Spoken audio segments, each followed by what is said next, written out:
Friends, welcome to Hemara kitchen.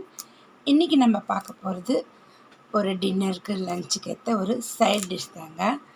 வாங்க நம்ம வீடியோக்குள்ளே போயிடலாம். தேவையான பொருட்கள் பார்த்துக்கலாம்.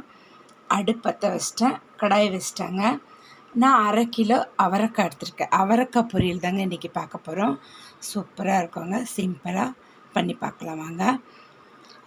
1/2 கிலோ அவரைக்காய் எடுத்து நல்லா வாஷ் பண்ணி க்ளீன் பண்ணி இந்த நாரெல்லாம் எடுத்துகிட்டு இந்த மாதிரி பொடிசாக கட் பண்ணி வச்சுருக்கேங்க. சரிங்களா? ஒரு 4 பல் பூண்டு பொடிசாக கட் பண்ணி வச்சுருக்கேன். ஒரு 4 பச்சை மிளகா பொடிசாக கட் பண்ணி வச்சுருக்கேன். 2 வெங்காயம் பொடிசாக கட் பண்ணி வச்சுருக்கேன். ஒரு 2 இனக்கு கருவேப்பிலையும் எடுத்துக்கிட்டேன். சரிங்களா? இப்போது கடாய் சூடாக நம்ம இதில் 2 டேபிள் ஸ்பூன் அளவுக்கு எண்ணெய் விடலாங்க. 1 2. அவரைக்காய் பொரியல், பீன்ஸ் பொரியல்லாம் பண்ணும்போது எண்ணெய் ரொம்ப கம்மியாக விடுங்க. ஏன்னா அது நல்லா வதங்கி வரும்போது எண்ணெய் மேலே வந்துடும். பார்த்திங்கன்னா ரொம்ப எண்ணெய் விட்டுட்டோமோ அப்படின்னு தோணும் நமக்கு. சரிங்களா? இப்போ நம்ம 1 டீஸ்பூன், சின்ன டீஸ்பூனில் கடுகு போட்டுக்கலாம். 1 டீஸ்பூன் உளுந்து, 1 டீஸ்பூன் கடலைப்பருப்பு. நல்லா இருக்குங்க கடலைப்பருப்பு சேர்த்துக்குங்க, மணமாக இருக்கும், சாப்பிட்றதுக்கும் டேஸ்ட்டாக இருக்குங்க. இப்போ இதெல்லாம் நல்லா ப்ரௌனாக ஃப்ரை ஆகட்டும். ஒரு 3 காஞ்ச மிளகா கிள்ளி வச்சுருக்கேங்க. இப்போது வெங்காயம், பச்சை மிளகா, பூண்டு, கருவேப்பிலை எல்லாம் சேர்த்துக்கலாங்க. அம்மா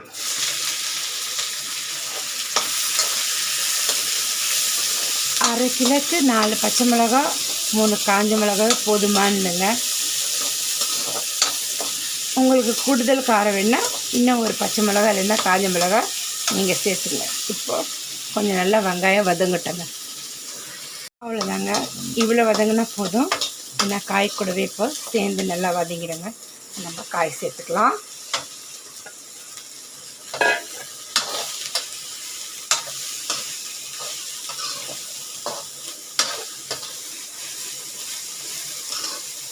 அவரைக்காய், பீன்ஸ் எல்லாம் ஒரு 8லேருந்து 10 நிமிஷத்தில் வெந்துடுங்க.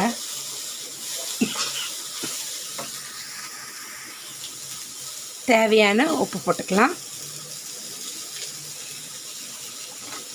ஒரு 1/4 டீஸ்பூன் மஞ்சள் பொடி போட்டுக்கோங்க.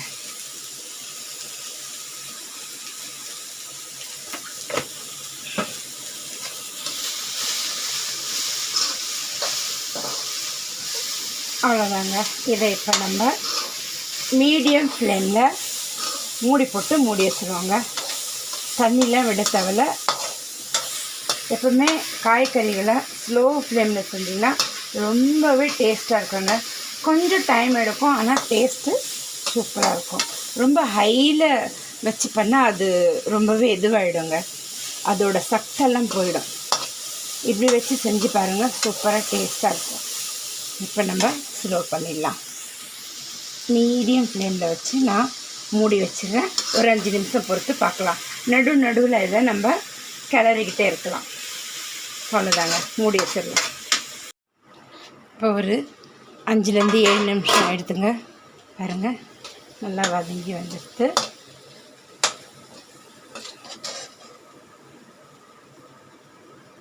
வெந்துடுச்சுங்க. இது ஒரு 80% வெந்துடுத்து. இப்போ இதில் ஒரு 2 பிஞ்சு நம்ம பெருங்காயத்தூள் போட்டுக்கோங்க. இதை தாளிக்கும் போதே போட்டுக்கோங்க, நல்லாயிருக்கும்.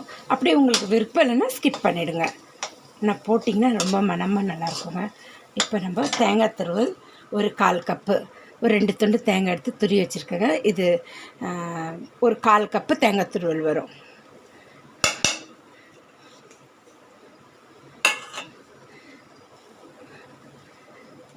அவ்வளோதாங்க. இப்போ ஒரு 2 நிமிஷம் இதை மூடி வச்சு பிளேட்டிங் பண்ணிடலாம்.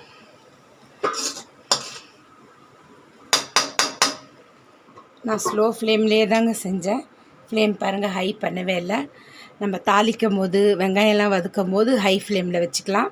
அதுக்கப்புறம் காய்கறியெல்லாம் போட்ட அப்புறம் நம்ம ஸ்லோ ஃப்ளேமில் தாங்க. இப்போ ஒரு கிட்டத்தட்ட இன்னும் ஒரு 7 நிமிஷம் ஆகிடுது. ஒரு 3 நிமிஷம் விட்டால் கரெக்டாக 10 நிமிஷம் கரெக்டாக சரி ரெடி ஆகிடுங்க.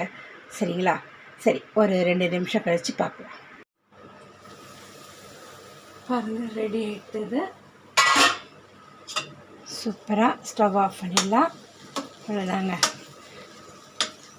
தயிர் சாதம், தக்காளி சாதம், சாம்பார் சாதம், காரக்குழம்பு கூடலாம் வச்சு சூப்பராக, ரசம் சாதம்லாம் வச்சு அது கூடலாம் வச்சு சாப்பிட சூப்பராக இருக்குங்க. இது இந்த மாதிரி நீங்கள் செஞ்சு பாருங்கள், ஸ்கிப் பண்ணாமல் பாருங்கள். ரொம்பவும் ஈஸி, ரொம்பவும் சிம்பிள், ரொம்ப டேஸ்டியாக இருக்குங்க. செஞ்சு சாப்பிட்டு எனக்கு லைக் பண்ணுங்கள், கமெண்ட் பண்ணுங்கள். மறக்காமல் பெல் பட்டன் அழுத்துங்க. அப்போ தான் நான் போடுற வீடியோலாம் உங்களுக்கு உடனே கொண்டு வந்து சேரும். சப்ஸ்கிரைப் பண்ணிவிடுங்க. சப்ஸ்கிரைப் பண்ணவங்களுக்கெலாம் ரொம்ப நன்றி. பண்ணாமல் இருக்கிறவங்களாம் தயவுசெய்து பண்ணிவிட்டு பாருங்கள்.